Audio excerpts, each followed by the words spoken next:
Pagi hari ini saya akan sharing sebuah pengajaran firman Tuhan yang kemarin 2 hari selesai, saudara ya. Kita belajar tentang hal itu ya.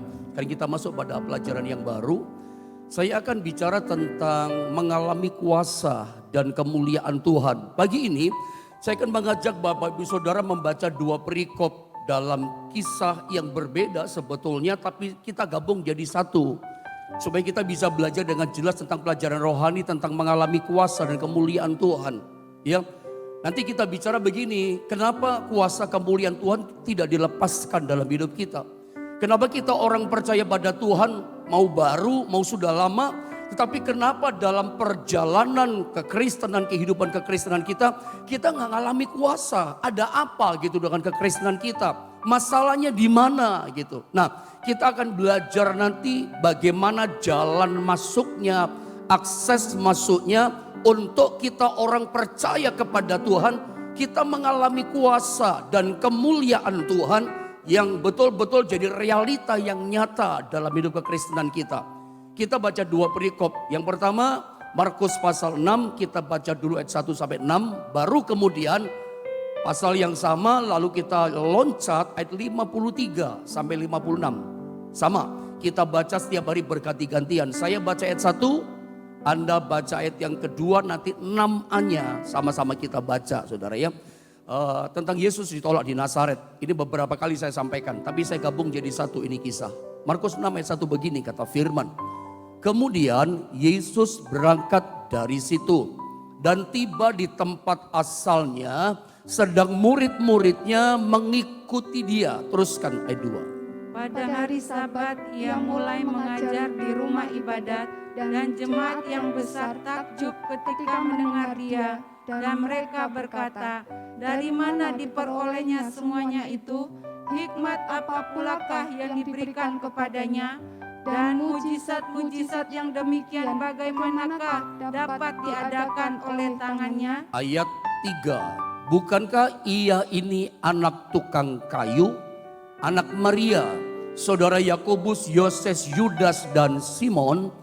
Dan bukankah saudara-saudaranya yang perempuan ada bersama kita? Lalu mereka kecewa dan menolak dia. Terus ayat yang keempat. Maka Yesus berkata kepada mereka, seorang nabi dihormati di mana-mana kecuali di tempat asalnya sendiri, di antara kaum keluarganya dan di rumahnya.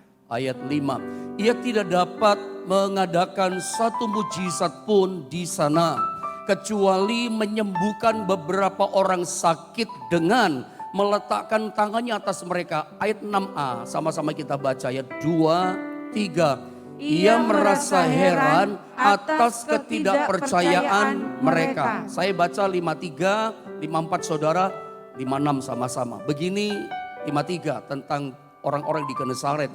Setibanya di seberang, Yesus dan murid-muridnya mendarat di Genesaret dan berlabuh di situ. 54 saudara, teruskan. Ketika mereka keluar dari perahu, orang segera mengenal Yesus. Ayat 55, maka berlari-larilah mereka ke seluruh daerah itu dan mulai mengusung orang-orang sakit di atas tilamnya kepada Yesus di mana saja kabarnya ia berada. 56 sama-sama kita baca. 2 dan 3. Kemanapun ia pergi, ke desa-desa, ke kota-kota, atau ke kampung-kampung, orang meletakkan orang-orang sakit di pasar dan memohon kepadanya supaya mereka diperkenankan hanya menjamah jubahnya saja, dan semua orang yang menjamahnya menjadi sembuh. Sekali lagi saya mau mengingatkan tema firman Allah pada kesempatan pagi hari ini. Kita bicara tentang mengalami kuasa dan kemuliaan Tuhan. Saya pikir ini penting kita bahas, sesuatu yang serius dalam kekristenan kita. Karena harusnya begini kekristenan kita. Kristen yang benar, Kristen yang betul itu begini. Dia akan mengalami kuasa Tuhan dan dia akan mengalami yang namanya kemuliaan Tuhan dalam realita kehidupannya. Kenapa saya berkata seperti itu? Sebab saya ini sangat meyakini dan mempercayai bahwa perjalanan kekristenan kita itu harusnya perjalanan kehidupan kekristenan yang progresif. Harusnya perjalanan kekristenan kita itu perjalanan kehidupan kekristenan yang dinamis. Pertanyaannya adalah bagaimana dengan kekristenan setiap kita, setiap saudara? Apakah benar, apakah betul bahwa perjalanan kehidupan kekristenan saudara itu progresif? Perjalanannya dinamis, atau kebalikannya begini, Pak Pendeta, saya jadi Kristen sudah lama loh Pak, udah 20 tahun, saya 15 tahun, saya 30 tahun Pak. Tetapi kehidupan kekristenan saya perjalanannya ya gitu-gitu aja. Masuknya apa gitu-gitu aja? Ya membosankan Pak. Perjalanan kehidupan kekristenan saya itu ya gitu-gitu aja Pak, stagnasi. Ya, perjalanan kekristenan saya itu statis Pak. Saya nggak ngalami kekristenan yang semakin berkembang, ngalami terobosan yang dinamis, yang progresif. Bolehkah saya pagi ini mengingatkan setiap saudara, kalau saya baca Alkitab, saya menemukan begini. Salah satu ayat dalam kitab Amsal dalam perjanjian lama berkata begini, bahwa jalan orang benar, perjalanan orang percaya kepada dia dikatakan seperti fajar yang kian lama kian terang sampai rembang tengah hari, sampai terang benderang, tetap di atas dan tidak turun kembali. Paulus katakan kepada jemaat di Korintus, harusnya perjalanan kehidupan kekristenan kita itu mengalami yang namanya begini, dibawa dari from glory to glory. Harusnya perjalanan kehidupan kekristenan kita mengalami begini, dari kemuliaan kepada kemuliaan yang lebih besar. Harusnya dinamis, harusnya progresif, harusnya kemuliaan yang kemarin itu berbeda loh dengan kemuliaan yang sekarang. Harusnya kemuliaan yang sekarang berbeda dengan kemuliaan besok. Dan harusnya begini, kemuliaan besok itu berbeda dengan kemuliaan Allah bekerja dalam hidup kita minggu depan. Progresif. Ya, harusnya kekristenan kita berbeda. Sebab itu yang Alkitab katakan, saudara ya. Mari kita belajar pagi hari ini lewat firman Allah. Lalu kenapa perjalanan kekristenan kita itu kok statis? Kok gitu-gitu aja ya pendeta? Kekristenan saya kok rasanya jenuh. Kekristenan saya dalam iman jalani hidup ini kok bosen rasanya. Ada apa? Pertanyaannya adalah, ada apa? Masalah apa dengan kekristenan kita? Kok gitu-gitu aja? Kristen yang tidak kemana-mana. Kristen yang jalan di tempat. Kristen kehidupan realitanya tidak mengalami namanya breakthrough. Saya tahu kekristenan begini akan membosankan ya, menjenuhkan ya. Karena kita tidak mengalami kuasa itu namanya. Kita tidak mengalami yang namanya lawatan kemuliaan Tuhan. Ada apa gitu loh. Saya berharap lewat pengajaran firman Allah ini firman pengajaran menjadi awasan buat kita. Jadi warning buat kita. Jadi pelajaran berharga buat kita. Evaluasi buat kita. Sebetulnya ada apa ya? Masalah apa dengan kekristenan kita? Kita akan sama-sama belajar. Seperti saya kasih bocoran di depan tadi. Bagaimana jalan masuknya. Bagaimana akses masuknya untuk setiap kita mengalami yang namanya kuasa Tuhan. Bagaimana akses masuknya kita diterobos oleh kemuliaan Tuhan. Sehingga benar-benar kita mengalami kehidupan yang from glory to glory.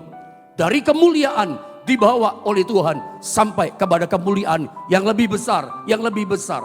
Selalu progresif. Meskipun kita berada di tahun yang sukar. Tahun pandemi gitu loh. Tahun-tahun krisis. Tapi percayakah saudara, Tuhan tetap pegang kendali. Tuhan tetap berkuasa atas kehidupan umatnya. Kuasa ini, kemuliaan ini yang harus kita alami. Nah, mari pagi ini saya ajak Bapak Ibu Saudara belajar dari dua kisah yang saya jadikan satu. Saya pagi ini tidak sempat membuat gambar demi gambar. Saya cuma gambar bikin satu saja. Ya, kesempatan waktunya kurang kemarin. Tapi saya belajar firman dengan baik yang saya mau bagi sama saudara. Nah, kisah yang pertama kisah tentang orang-orang Nazaret. Bandingkan dengan orang Genesaret. Jadi pada waktu itu Yesus begini ya, melayani di dua tempat. Yang pertama melayani di kota Nazaret, yang kedua melayani di kota Genesaret. Red sama-sama, tapi dua kota yang berbeda. Nazaret dan Genesaret. Melayani di dua tempat yang berbeda, tapi Alkitab tadi kita baca menceritakan hasilnya berbeda. Yang melayani sama, Yesus yang sama, dengar khotbahnya sama. Terima pribadi yang sama, hadir ada secara pribadi hadiratnya di kota mereka masing-masing. Yesus yang sama, pribadi yang sama, dan ada catat punya kuasa yang sama. Tetapi kenapa ya kuasa yang dialami di Genesaret dan Nazaret itu berbeda? Apa yang membuat perbedaan yang ada? Nah itu kita pelajari dengan cepat saudara ya. Yang membedakan apa sih? Alkitab katakan di Genesaret itu mujizatnya amat sangat limpah. Semua orang yang sakit yang berbondong-bondong dibawa sama Yesus sembuh. Bahkan Yesus gak sempat tumpang tangan. Bahkan Yesus gak sempat mendoakan. Itu orang-orang yang berbondong-bondong datang. Yang hanya menjamah jubah Yesus langsung sembuh.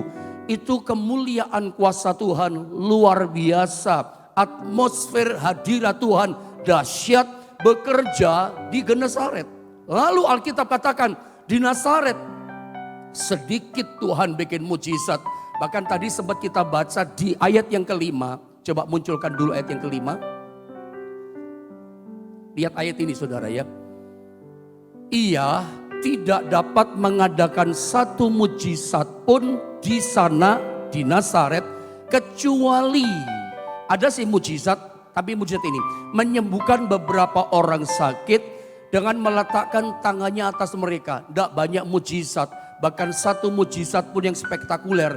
Tuhan tidak bikin di Nazaret. Ada apa dengan Nazaret? Masalahnya apa? Ini kan jadi pertanyaan kita. Kok orang itu ngalami mujizat yang besar, kok saya tidak? Ini kan pertanyaannya. Nazaret pasti bertanya-tanya kenapa tidak ngalami ini? Ini kita mau belajar saudara ya. Anda gak bisa berkata begini, pendeta mungkin Tuhan pilih kasih. Tuhan lebih suka sama Genesaret, Anda salah menilai. Kalau memang seandainya Yesus pilih kasih, dia pasti lebih mengasihi Nazaret. Itu kalau kita katakan dia pilih kasih. Pasti Yesus lebih memilih Nazaret. Kenapa lebih pilih Nazaret? Ingat, Yesus dibesarkan di Nazaret. Yesus tinggalnya berdomisilinya di Nazaret. Di Nazaretlah Yesus dibesarkan sebagai seorang anak tukang kayu. Saya pernah ajarkan sama saudara dalam ayat ini dalam angle yang berbeda. Harusnya Nazaret lebih mengalami privilege, benefit, keuntungan dibandingkan Genesaret. Tapi heran, justru di Nazaret Tuhan gak bikin satu mujizat pun yang besar. Hanya sedikit mujizat yang dia buat. Masalahnya di mana? Genesaret kok luar biasa. Saya akan tunjukkan beberapa penyebab. Apa sebabnya mujizat tidak dialami. Mari kita sama-sama bandingkan antara Nazaret dengan Genesaret. Ada apa Nazaret gak ngalami? Coba kita lihat dulu ayat yang kedua. Ayat 2. Saya tuntun saudara dari ayat ke ayat saudara. Ayat 2 dikatakan begini. Boleh sama-sama dibaca ya. 2 dan 3. Pada hari Sabat ia mulai mengajar di rumah. Dan jemaat yang besar takjub ketika mendengar dia. Dan mereka berkata, dari mana diperolehnya semuanya itu? Hikmat apa pulakah yang diberikan kepadanya?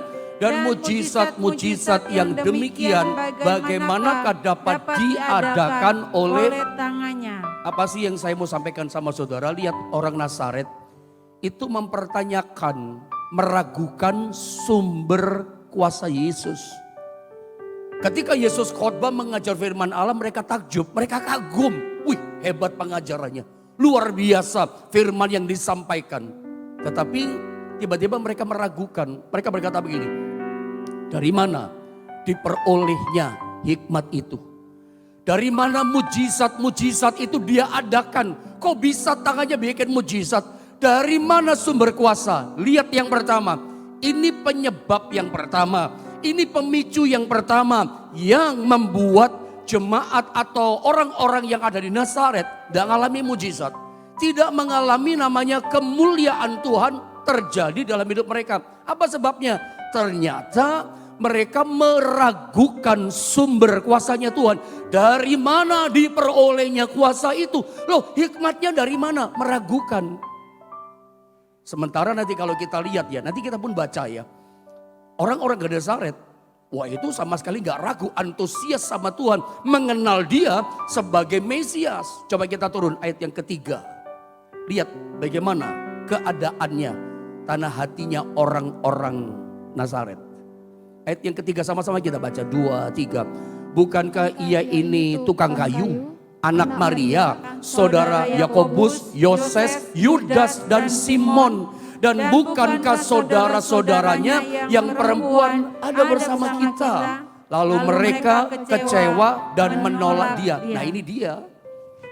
Kita makin ketemu, makin jelas terang benderang sikap hati mereka, respon mereka. Tahukah saudara, kenapa kehidupan perjalanan kekristenan kita kok tidak progresif?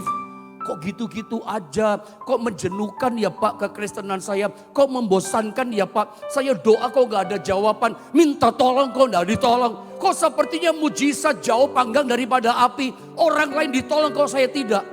Ada apa ya? Jangan-jangan ini respon Anda dengan Tuhan, respon sikap hati.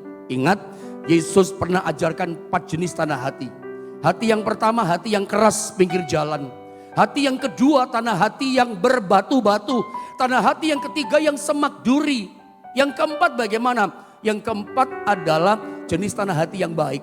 Yang berbuah, ada hasilnya 30, 60, 100 kali lipat. Anda perhatikan, tanah hati yang baik saja, lihat hasilnya pun berbeda. Yang baik saja hasilnya berbeda loh saudara. Apalagi yang tidak baik. Dan kita lihat yang membedakan orang Genesaret dan Nazaret. Yang satu limpah dengan kuasa mujizat. Dahsyat Tuhan bekerja. Ya, pegang ujung jumbainya saja sembuh. Yang satu di Nazaret gak ngalami kuasa, gak ngalami kemuliaan. Respon sikap hati mereka. Yang pertama, hati mereka bagaimana? Meragukan Tuhan. Dari mana diperoleh kuasa? Gak percaya. Yang ketiga, yang kedua, kita lihat di sini. Mereka itu berkata, ini kan anak tukang kayu. Mereka memandang Yesus, menilai Yesus secara kemanusiaan. Yang mereka lebih percaya ini anak tukang kayu, anaknya Bapak Yusuf. Rumahnya sudah reot, rumahnya sudah jelek. Ini kan anaknya Ibu Maria. Lah saudara perempuannya bersama kita, saudara lakinya teman-teman kita. Kita tahu kecilnya Yesus. Mereka lebih menilai, memandang Yesus secara kemanusiaannya. Anak tukang kayu. Respon hati yang buruk. Akibatnya apa? Lalu mereka kecewa dan menolak dia. Kecewa. Begitu tahu kenal, oh anak tukang kayu, kecewa. Bagaimana ngalami mujizat coba? Kalau sedikit-sedikit kecewa. Belum ditolong kecewa. Orang kecewa, mereka kecewa dan menolak dia. Kalau sudah mulai ada kecewa, itu pasti ujungnya menolak Yesus. Kalau sudah mulai kecewa, pasti menolak mujizat. Coba bagaimana ada terima kuasa. Coba bagaimana ada terima kemuliaan yang besar. Menolak dengan cara kecewa. Coba kita lihat ayat yang keempat. Supaya waktunya selesai, kita bandingkan dengan Genesaret. Kalau kita lihat di sini, coba ayat keempat sama-sama kita baca saudara, 2, 3. Maka Yesus berkata kepada mereka, seorang nabi dihormati di mana-mana, kecuali di tempat asalnya sendiri, di antara kaum keluarganya dan di rumahnya. Tahukah Anda, ini seperti teriakan hatinya Yesus. Udah sebel Tuhan sama orang Nazaret. Sampai kalau boleh berteriak, dia berteriak, orang Nazaret, aku ini di mana-mana dihormati. Cuman di sini loh tempat aku dibesarkan. Di Nazaret aku gak dapat hormat. Di mana-mana aku dihormati, tapi di Nazaret aku gak dihormati. Gak ada rasa hormat. Itu yang terjadi pada orang-orang saya. Gak ada rasa hormat. Makanya tadi kita baca di ayat yang kelima, atau saya baca ulang sekali lagi. Kita temukan ya, sikap hati, respon hati yang buruk pada hatinya. Respon yang gak betul sama Tuhan. Hasilnya ini, ia tidak dapat mengadakan satu mujizat pun ya di sana di Nazaret, kecuali menyembuhkan beberapa orang sakit dengan meletakkan tangannya atas mereka. Tuhan gak bikin banyak mujizat, bahkan mujizat satu pun besar Tuhan gak bikin. Kenapa? Hatinya buruk, meragukan kebesaran kuasa Tuhan, memandang Yesus secara kemanusiaannya. Bahkan ketika mereka tahu, cuman anak tukang kayu, kecewa sama Tuhan. Ada jangan coba-coba kecewa sama Tuhan. Emangnya siapa kita? Kita cuma ciptaan, Dia pencipta kita. Kita suka main kecewa. Doa belum dijawab, kita nggak sabar, sudah kecewa. Mengalami masalah, rasanya kita belum bisa terima. Saya udah setia kok ngalami masalah. Kecewa pula kita sama Tuhan. Orang kecewa itu sama dengan menolak Dia yang punya kuasa. Orang kecewa itu menolak mujizat. Dengan kecewanya hati kita yang jelek ini, itu menolak kemuliaan Tuhan datang dalam hidup kita kalau Anda tahu. Jadi Anda kalau tanya, bagaimana sih pendeta menolak kuasa daripada Tuhan, menolak mujizat, menolak berkat? Kita sendiri tanpa sadar suka menolak berkat dari Tuhan. Tuhan memberkati kita, kita yang tolak. Dengan cara bagaimana kita menolak berkat? Anda mulai kecewa sama Tuhan. Anda mulai gak percaya sama Dia. Anda mulai meragukan kebesaran kuasa Tuhan. Itu menolak berkat loh. Yang menolak bukan siapa-siapa. Yang membuat kita tidak mengalami kuasa bukan orang lain, kita sendiri. Mari dengan cepat kita bandingkan ayat 53 saudaranya. Lihat ayat 54. Ayat 54 coba sama-sama kita baca ayat 54. Markus pasal 6 tolong ayat 54. Ayat 54. Ya, saya baca 53 dulu deh. 54 belum muncul, saudara ya. Setibanya di seberang Yesus dan murid-muridnya mendarat di Genesaret dan berlabuh di situ. 54. Ketika mereka keluar dari perahu, orang segera mengenal Yesus. Saudara lihat, orang Nazaret dikatakan segera langsung mengenal Yesus. Langsung tahu itu Kristus. Langsung tahu itu Mesias. Ya, mungkin ada gangguan sinyal saudara ya. Tapi saya berharap suara saya masih kedengaran ya. Karena wifi mungkin lagi drop, sinyalnya lagi turun. Ya bersyukur yang masih bisa mendengar firman pagi ini. Saya sampaikan sekali lagi. Lihat sikap hati, respon hati dari orang-orang di Genesaret. Begitu Yesus keluar dari perahu, Alkitab katakan mereka langsung mengenal Yesus. Mengenal Dia Kristus, mengenal Dia sebagai Mesias. Bandingkanlah dengan orang Nazaret. Mengenal Dia secara kemanusiaan. Oh, ini anak tukang kayu. Coba lihat ayat 55. Ayat 55 saya baca. Maka berlari-larilah mereka ke seluruh daerah itu. Perhatikan. Dan mulai mengusung orang-orang sakit di atas tilamnya kepada Yesus di mana saja kabarnya ia berada. Ini saya sebut orang Genesaret itu antusias sikap hatinya. Begitu Yesus datang, oh itu Kristus, oh itu Mesias, kenal dengan benar siapa Yesus. Langsung Alkitab katakan mereka berlari-lari ke seluruh daerah mereka. Ngapain? Datang sama orang, bawa orang sakit diusung, dibawa di depan Yesus. Maksudnya apa? Antusias, semangat datang sama Tuhan. Saya mau tanya, saudara antusias gak datang sama Tuhan pagi ini? Semangat tidak datang sama Tuhan. Bandingkan dengan orang Nazaret. Ayat 2, ayat 3. Gabung jadi satu. Mereka itu dingin loh. Ketika mereka mendengar khotbah Yesus, oh bagus ya khotbahnya. Dari mana sumber kuasanya? Lalu cuek. Bahkan dikatakan anak tukang kayu. Kecewa menolak Dia. Menunjukkan sikap hati yang sangat dingin. Penyambutannya dingin. Cara memandang Tuhan dingin. Dingin saudara ya.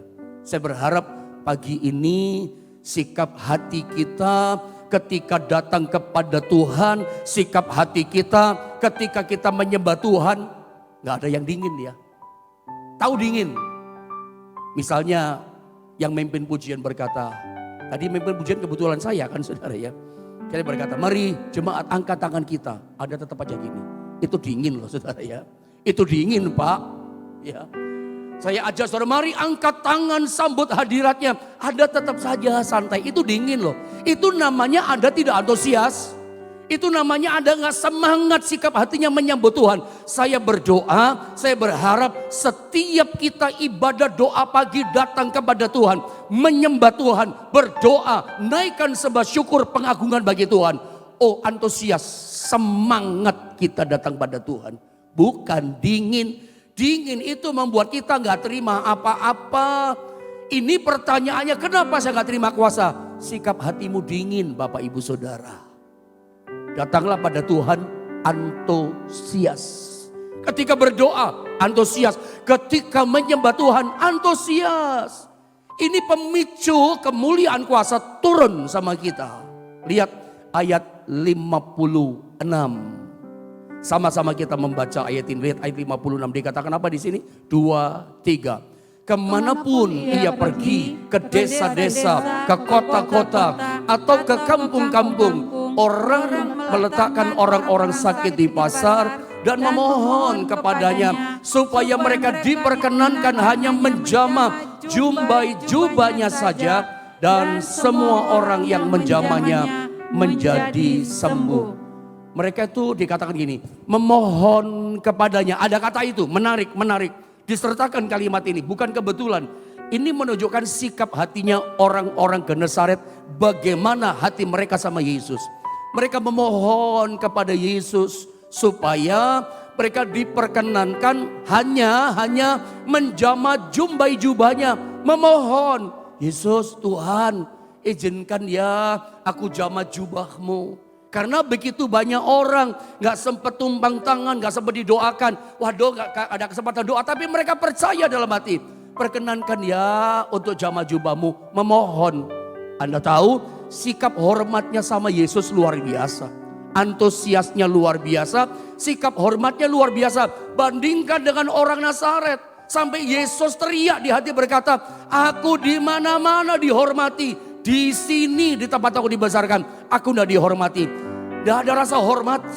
Padahal rasa hormat itu pemicu kemuliaan Allah melawat kita. Kita akan mengalami kemuliaan yang lebih besar, yang baru tiap hari. Kalau ada rasa hormat, itu ada pada orang Genesaret. Kita sudah bikin perbandingan. Oh, kita langsung ngerti. Gara-gara ini ya, sikap hati, respon hati yang tidak baik, yang dingin ada pada orang Nazaret. Antusias pada Genesaret. Saya tunjukkan satu ayat 6a. Markus 6 ayat 6a. Mari kita lihat Markus 6 ayat 6a. Nah ini dia, mari kita lihat saudara ya. Ini pintu masuknya, ini akses masuknya, kuasa kemuliaan terjadi. Kenapa gak terjadi? Ya ini penyebabnya. Sama-sama kita baca 6a, 2, 3. Ia merasa heran atas ketidakpercayaan mereka. Kenapa orang Nazaret tidak ngalami kuasa? Tidak satu mujizat besar pun Tuhan buat di Nazaret. Kenapa? Mereka tidak percaya kepada kuasa Tuhan. Ketidakpercayaan kita membuat kita nggak ngalami kuasa dan kemuliaannya. Ketidakpercayaan. Kepercayaan kita kepada Tuhan membuat kuasa bergerak melawat kita. Jadi kalau mau ditolong sama Tuhan, kuncinya satu. Pemicu triggernya satu. Percaya kepada kebesaran Tuhan. Percaya bahwa bagi Tuhan tidak ada yang mustahil. Dan bagi kita yang percaya kepada Dia juga tidak ada yang mustahil. Kepercayaan kita inilah yang menjadi akses masuk, pintu masuknya kuasa Tuhan dan kemuliaan Tuhan menerobos terjadi dalam hidup kita. Tadi kita baca jemaat Genesaret percaya kan, orang-orang Genesaret. Perkenankan asal kami jamah ujung jubahmu, kami percaya sembuh. Mereka jamah sembuh. Sama dengan perempuan yang pendarahan 12 tahun mengendap-endap dari belakang. Lalu dia percaya berkata dalam hatinya, asal ku jamah ujung jubahnya Yesus, aku pasti sembuh. Dia mengendap-endap dari belakang. Dia jamah itu ujung jubahnya Yesus, langsung sembuh. Yesus bertanya sama murid-muridnya, sama-sama orang, siapa yang menjamah aku? Mungkin murid berkata begini, ada banyak orang, kenapa kau bertanya begitu? Semua orang menjamah jubahmu, semua orang. Karena orang tahu itu, jamah jubahnya sembuh.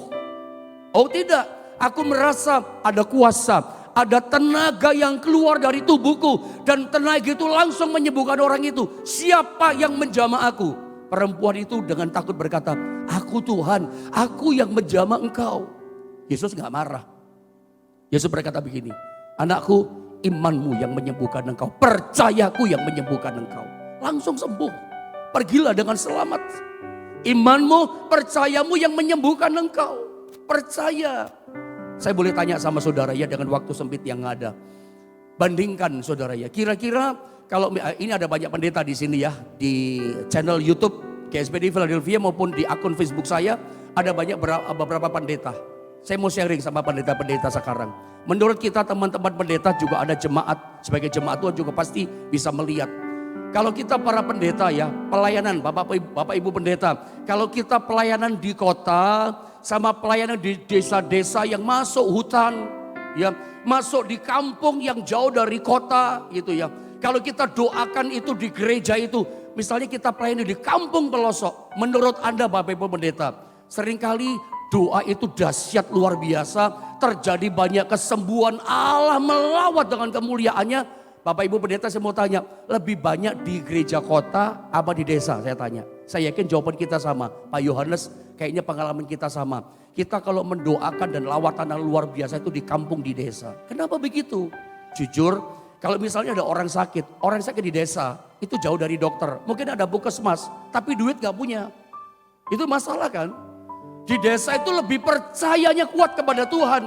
Karena orang kota berpikir, kalau saya sakit saya punya duit, saya sakit ada dokter spesialis kok. Anda bisa tanya, dokter spesialis jantung itu siapa terkenal? Di kota gampang didapatkan, di kampung-kampung transmigrasi di pelosok, selain gak ada duit, susah cari. Mereka percaya betul kepada Tuhan. Lihatlah KKR besar, mungkin skala internasional ya, hamba-hamba Tuhan besar. Anda perhatikan. KKR di sebuah gedung yang besar di Singapura atau di mana, bandingkan dengan KKR di Afrika, bandingkan KKR di Nigeria. Seringkali di Nigeria, di Afrika nggak ada duit. Dokter adanya di kota sana jauh. Makanya ketika di Nigeria, di Afrika sakit, mereka percayanya ketika hamba Tuhan, percayakah Yesus menyembuhkan kau? Oh bangkit percayanya. Kayak api kena bensin langsung menyala, percaya langsung sembuh. Anda pernah nggak lihat satu YouTube, siapa itu ya pendetanya, Reinhard Bonnke atau siapa itu ya? Ada seorang yang gemuk, ini nggak masuk akal sebetulnya, tapi saya kembalikan kepada kepercayaan saudara. Ada seorang yang di panggung state begitu ya, 110 kilo beratnya. Dalam doa itu didoakan sama hamba Tuhan, kalau nggak salah referensi Reinhard Bonnke, didoakan instan terjadi mujizat, instan di panggung. Dari gemuk saya seumur-umur lihat mujizat. Kanker sembuh, jantung sembuh, orang lumpuh jalan sering kita lihat. Ini saya lihat sampai geleng-geleng kepala sambil tertawa. Orang gemuk langsung kurus di panggung. 110 kilo turun jadi 100 kilo, 90 kilo, 80 kilo. Mungkin turun lagi 80 kiloan. Langsung loh. Kok bisa ya? Percayanya dia. Dan hari-hari ini kalau Anda mau tahu, saya buka sama saudara. Mujizat yang dahsyat, orang mati dibangkitkan itu sering terjadi. Itu Nigeria. Ada banyak hamba-hamba Tuhan sedang Tuhan pakai di Nigeria. Bahkan gereja terbesar di dunia, kita nggak ngomong Cina. 8 juta jemaat Adeboye salah satunya, itu di Nigeria. Anda lihat saudara ya, semuanya dari Nigeria. Itu orang mati dibangkitkan sering terjadi Nigeria. Mujizat sedang bekerja. Itu apa sih? Ya masuk pedalaman, lihat percayanya sama Tuhan. Jadi yang membuat pintu masuk mujizat terjadi adalah percaya. Hari ini kalau Anda percaya, di rumah-rumahmu kuasanya, kemuliaannya akan melawat saudara. Ada satu lagi saya mau buka, lihat Yesaya pasal 44 ayat ketiga. Kepanjangan saudara ya, saya hanya baca saja kali ya, saya baca dengan cepat. Sebab aku akan mencurahkan air ke atas tanah yang haus, ini hati yang haus ya. Dan hujan lebat ke atas tempat yang kering. Aku akan mencurahkan rohku ke atas keturunanmu dan berkatku ke atas anak cucumu. Yang kedua, pintu masuk kuasa kemuliaan mujizat itu adalah hati yang haus akan dia. Seperti tanah kering, kena air, haus saudara ya. Lihat kisah Elia sama Elisa. Elia itu punya murid 50 yang lain. Tapi yang double porsi ngalami kuasa Elia itu cuma Elisa. Kenapa? Orang Jawa bilang dia ngintil. Ngendel terus, yang 50 dari jauh, dada Om Elia, dada Elisa tidak, dia terus ngintil karena haus akan kuasa. Sampai Elia tanya, apa sih yang kamu pengen? Aku pengen pengurapan double porsi kayak engkau, lebih dari engkau. Yang kau minta sukar, tapi kalau kamu bisa melihat aku ngalami mujizat, diangkat hidup-hidup kereta berapi. Apa yang kamu minta, kamu terima. Terjadi saudara ya. Singkat kata, dia naik ke sorga dengan kereta berapi, jubah Elia jatuh diterima. Elisa jalan lewat sungai Yordan, dipukul sungai Yordan, terbelah. 50 nabi berkata, wah rohnya Elia turun sama Elisa. Rohnya Elia itu bukan berarti rohnya Elia pindah sama Elisa. Roh Allah yang pernah pakai Elisa, itu roh Allah sama pakai yang namanya Elisa. Yang pernah pakai Elia, Tuhan pakai Elisa, roh yang sama. Saya percaya Roh Kudus yang sama yang pernah bekerja dalam hidup orang percaya termasuk dalam hidup saya. Itu pagi ini bekerja dalam hidup saudara. Miliki hati yang percaya, hati haus akan dia. Maka kuasa kemuliaan bekerja dalam hidup kita.